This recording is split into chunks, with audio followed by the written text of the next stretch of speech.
spending a nice Sunday morning at the flea market. Haven't found anything too cool yet, just a bunch of new games which you're about to see. But the day does get pretty awesome as far as nice and sweet finds go. There's a DSi XL there which I really want.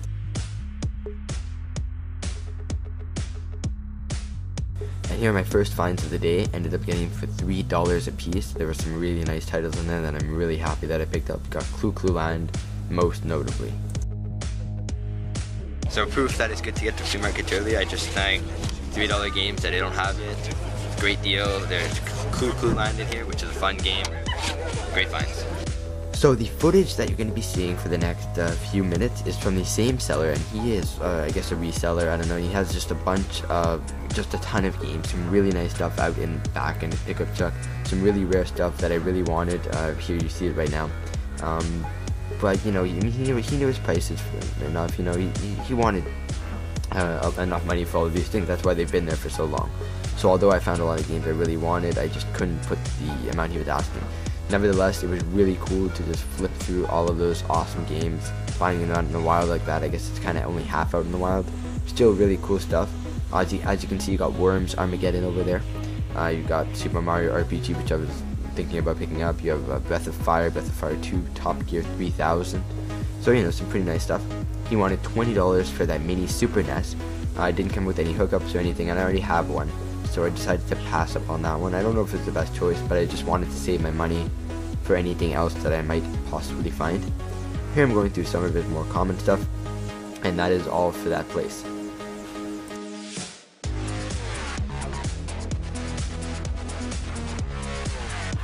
So just some random footage walking around the flea market. It was pretty busy. I don't think I've ever actually been to this flea market when it was this busy, just because it was such a nice day out. You know, one of the first really nice days of the season. So a lot of people took advantage of the day, and I did find quite a good amount of stuff. There were a lot of, you know, just random people selling their goods there. And this person was, of course, a reseller. They were asking a good $5 a title.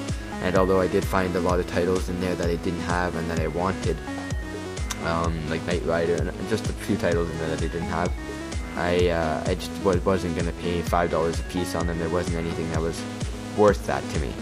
Because of that, and they wouldn't go down in price, I just couldn't pick anything up there, sadly.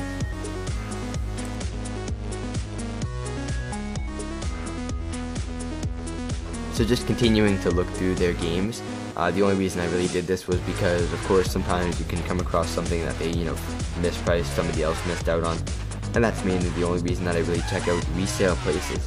I found some great titles over the you know, past couple of months, just because I frequented, not too often, but I did, you know, go in once in a while to the places that most people would avoid just because of their high pricing. Because once in a while they just misprice something and you can catch them on that. So, you know, some more toys, some more just random things at the flea market, and this person had a few games. They were asking, I think, $3 a piece, and there was one in there that I wanted to pick up, that Mike Tyson's, but it was all beaten up, so I just didn't even bother. I looked at it, but, you know, this person was asking, I think, $10 a game with the manual, not worth it. And here's another nice stack of stuff. They wanted, I think, $5 a piece. They were willing to go almost to what I wanted, but I just didn't want to, you know, pay what they were asking. I did find a bunch of games in there, though, actually, that I was missing. But sadly, just because of the pricing, I just didn't pick anything up. But I think that they go pretty often, so I shouldn't have much trouble finding them again. I've been looking to just increase the number of games that I have, just so I have a bigger option of what to play, and just, you know, completing my sets, you know, completing the collections. And because of that, I've been looking for more of the cheaper common titles, which I found a bunch of over here that I didn't have. As you can see, I'm making a pile of them. So that's always, you know, a tip that everyone gives to you know, when you want to get a deal, ask in high quantities. I asked for 9 games here, but they still couldn't give me that great of a price, which was kind of sad because they would have sold off a lot of their stock. Some cool toys over here, Pikachu and TMNT, Pokemon stuff. So this guy is selling some, what are those called? Tacky sack? I don't know, some beanbag toss things. And the booth that you're about to see, actually the guy had one game. He had a complete in-box Star Wars Episode 1 racer for the N64 right there. And he was asking $10 for it, which I didn't want to pay. But basically, he asked me if I could help him carry his cabinet to someone, and he gave it to me for free. Here I found a bunch of Nintendo Power issues. They were $5 a piece, and they weren't in the best shape, and they were from the N64 time. So there wasn't anything that interested me too much. It was just more fun to flip through the things and see all the covers for all of the articles that they had back then. This place had a ton of memory cards. They're kind of like a half reseller place, They didn't have the greatest games, and the prices really weren't that bad. They just didn't have that much great stuff. I went around our back, found some pretty cool things in there. I ended up picking up a few games.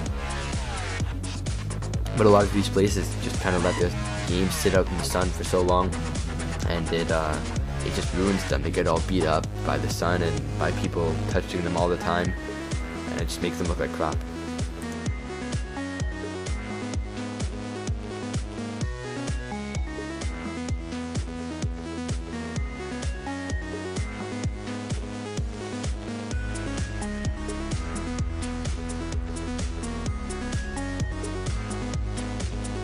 So now we're at the resellers places inside of the flea market. At this particular one, the prices aren't too off the top, but they have some nice things in there, and it's always good to check it out just because they get some interesting things in there. They have a Game Boy printer with the box and manual, as well as some pretty cool Game Boy games. Here we're done with the flea market at the pawn shop, looking through some new games that they'd gotten in. Nothing really for me, but they did have some great NES games that I was flipping through. Found some good titles in there. Ended up paying, I think, just over $3 a piece on them, which is generally what I like to pay. And there were games I didn't have, so all the better. I got one game in there that I ended up reselling, which is Fire Emblem Sacred Stones, which is I got it for $3 and it sells for, I don't know, a good $20. That's what I sold it for. So yeah, that was a good deal. Another reseller's place, and this one's interesting because they have so many games, and they're priced pretty expensive, but they don't have anything that's really worthwhile, really taking a look at. They have like Donkey Kong Country 3 and a few cool titles here and there, but there really isn't anything that notable. And here's that same flea market, just the same footage but split up, just picking up the those games for $3. Those are all the ones that I'm piling in that pile over there. It's always great, to find some good games, especially when you don't have them, and they're only $3 a piece. And that brings us to the end of this episode of Game Hunting. I hope you guys enjoyed the show. Thank you for watching.